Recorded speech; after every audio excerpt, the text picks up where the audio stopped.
हरे कृष्णा, हरि बोल। क्या आप एकादशी पे जानना चाहेंगे कि हमें भगवान किस तरह से भगवान हमसे खुश होते हैं, भगवान हमसे प्रसन्न होते हैं? तो मैं आपको बताना चाहती हूँ कि एकादशी का व्रत हमें कैसे करना चाहिए और क्या करना चाहिए और क्या हमें नहीं करना चाहिए और किस तरह से व्रत को रखना चाहिए। ओम अज्ञानतिमिरान्धस्य ज्ञानञ्जनशलाकया चक्षुरुन्मिलितं येन तस्मै श्री गुरुवे नमः। जगद्गुरु शील प्रभुपाद की जय। हरि बोल। तो मैं आपको बताना चाहती हूँ कि एकादशी का व्रत हमें एकादशी भगवान को इतनी प्रिय क्यों है। एकादशी को भक्ति बूस्टर कहा जाता है। भक्ति बूस्टर मतलब जैसे बूस्टर की तरह हर चीज़ें आगे बढ़ती हैं, ऐसे ही हमारे बूस्टर की तरफ भक्ति आगे बढ़ती है। एकादशी का व्रत करने से हम भगवान के बहुत करीब पहुँच जाते हैं एकादशी व्रत करने से। और भगवान को इसे माधव तिथि कहते हैं, जो भगवान को अति अति प्रिय है।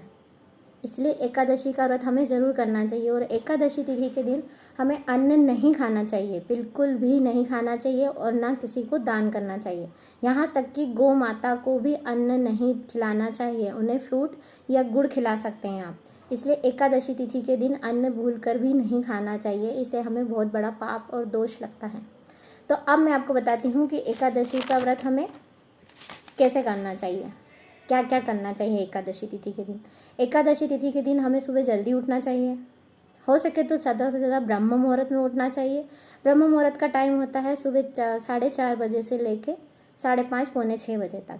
इसमें हमें उठकर हमें स्नान करना चाहिए। स्नान करने के बाद भगवान की पूजा करना चाहिए, तुलसी की पूजा करना चाहिए, तुलसी में दीपदान करना चाहिए और भगवान को दीपदान करना चाहिए। श्री हरि विष्णु की पूजा करना चाहिए, लड्डू गोपाल कृष्ण राधा कृष्ण जो भी आपके पास हैं उनकी पूजा करना चाहिए। हरे कृष्ण महामंत्र का ज़्यादा से ज़्यादा जप करना चाहिए, कीर्तन करना चाहिए।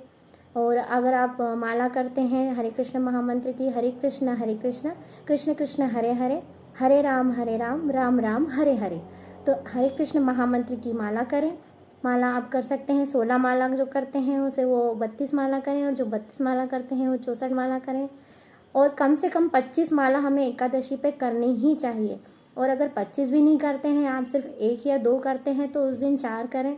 और जो अगर माला से भी नहीं करते हैं तो आप मुंह से बोल सकते हैं, दिन भर कीर्तन यूट्यूब पे सुन सकते हैं हरे कृष्ण महामंत्र लगाकर। कि ज़्यादा से ज़्यादा हमें भगवान के निकट रहना चाहिए। उपवास का मतलब होता है भगवान के पास, तो ज़्यादा से ज़्यादा हमें भगवान के पास होना चाहिए, भगवान के मतलब भक्ति करना चाहिए।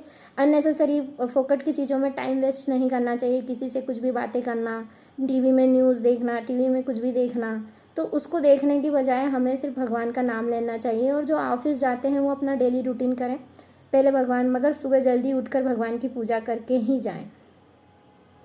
हरे कृष्णा। अब मैं आपको बताना चाहती हूँ कि एकादशी का व्रत हमें कैसे करना चाहिए। एकादशी का व्रत हमें सबसे पहले तो निर्जल करना चाहिए। और अगर आप पूरा दिन निर्जल नहीं कर सकते तो आप दिन के 12 बजे तक निर्जल रहें, और अगर उसमें भी नहीं रह सकते हैं तो आप जल ले सकते हैं। उसके बाद हमें एकादशी का व्रत पूरा फल फ्रूट लेके करना चाहिए। जिनसे नहीं बनता है वो फल फ्रूट ले सकते हैं, और फल फ्रूट के साथ जूस ले सकते हैं। और जो जूस और फल फ्रूट से भी नहीं रह सकते हैं, जिनको दवाई लेना ही पड़ेगी, दवाई लेना पड़ती है, बिना दवाई के नहीं रह सकते, तो वो फरियाली आइटम ले सकते हैं। जैसे आलू है, मूंगफली है, साबूदाना खिचड़ी है। व्रत का फरियाली आइटम जो भी होता है वो ले सकते हैं। वो भगवान को भोग लगा कर ही लें, बिना भोग के नहीं लें। और भोग में तुलसी ज़रूर लगाएं। और एकादशी के दिन तुलसी नहीं तोड़ें, तुलसी एक दिन पहले ही तोड़ के रख लें। एक्चुअली सॉरी, मैं लेट हो गई बताने में कि अब तो शाम हो गई, पर फिर भी एकादशी के दिन हमें ज़्यादा से ज़्यादा भगवान का नाम लेना चाहिए और तुलसी एक दिन पहले तोड़ लेना चाहिए। और एकादशी के दिन हम तुलसी तोड़ सकते हैं क्योंकि हमें भगवान को चढ़ाने हैं तो तोड़ सकते हैं, मगर द्वादशी के दिन भूल कर भी तुलसी पत्र नहीं तोड़ना चाहिए।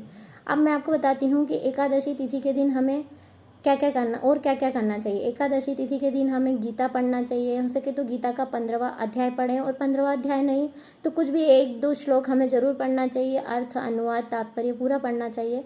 उसके बाद भागवत पढ़ना चाहिए या सुनना चाहिए, या ऑनलाइन आप सुन सकते हैं, यूट्यूब पे सुन सकते हैं। तो ज़्यादा से ज़्यादा भगवान का हमें नाम जप करना है और भगवान के बारे में सुनना है, दूसरी बातों में टाइम वेस्ट नहीं करना है। अब मैं आपको बताती हूँ कि एकादशी तिथि पे हमें क्या नहीं करना चाहिए। एकादशी तिथि पे हमें बाल नहीं कटाना चाहिए, जेंट्स को दाढ़ी नहीं बनाना चाहिए, नाखून नहीं काटना चाहिए, और लेडीज़ों को सिर धोना नहीं चाहिए। और एकादशी तिथि पे कुछ भी अन्न नहीं खाना चाहिए। न अन्न खाना चाहिए, न अन्न दान करना चाहिए। उसके बाद अब मैं आपको बताती हूँ कि एकादशी व्रत कैसे करें। ये तो मैंने आपको बता ही दिया कि कैसे सिर्फ जल से करनी है। उसके बाद फिर बिना जल के भी कर सकते हैं आप, जल से भी कर सकते हैं। अब मैं आपको बताती हूँ कि एकादशी तिथि का व्रत हमें नेक्स्ट डे कैसे खोलना है, कैसे पारण करना है। एकादशी का व्रत का पारण का कुछ टाइम होता है कि हमें इतने से इतने टाइम में ही व्रत खोलना है, तो आप उतने टाइम में ही व्रत खोलें। वो मैं आपको डिस्क्रिप्शन में दे दूँगी। एक्चुअली हर एकादशी का अलग अलग टाइम होता है, तो वो टाइम हर एकादशी पे मैं आपको बता दूंगी किस दिन किस टाइम पे खोलना है। व्रत का टाइम होता है मैक्सिमम सुबह ही होता है, पर किसी किसी में सिर्फ 15 मिनट का टाइम होता है, किसी एकादशी में 1 घंटे का होता है, किसी में 2 घंटे का होता है। तो वो जो टाइम होता है उस टाइम पे ही हमें व्रत खोलना चाहिए, तो इससे हमें एकादशी का पूर्ण फल प्राप्त होता है। अगर हम उस टाइम के बाद खोलते हैं तो एकादशी का व्रत का फल थोड़ा हमें कम मिलता है, और जो टाइम में खोलते हैं तो उस टाइम में क्या होता है कि वो टाइम में द्वादशी और एकादशी मिक्स रहती है, तो उस टाइम में ही हमें व्रत खोल लेना चाहिए। तो उस व्रत खोलने से हमें उसका पूरा पुण्य मिल जाता है। ठीक है। हरे कृष्णा, हरि बोल।